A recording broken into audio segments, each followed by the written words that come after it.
Good day, employers. I am Melody Pulison, 33 years old. I have live-in partner. I have 3 children. I am currently working as a housemaid here in Abu Dhabi, UAE.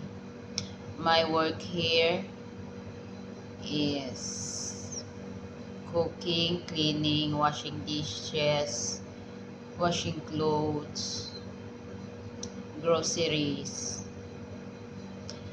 And before I before I'm working in Saudi Arabia for 3 years and 8 months. My duties there is are taking care of babies, cooking, cleaning, washing clothes. The babies are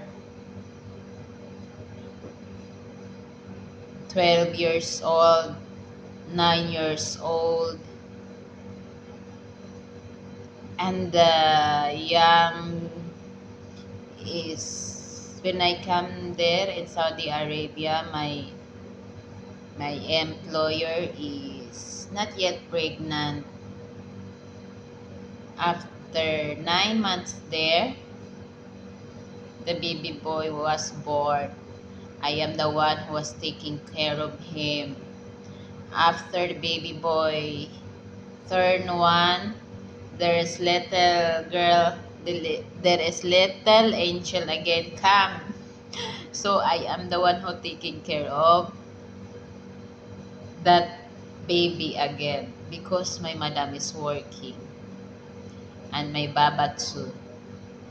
All the duty of the house is my duties. I hope you will trust me.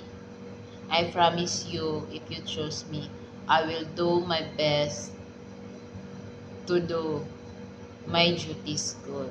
Thank you.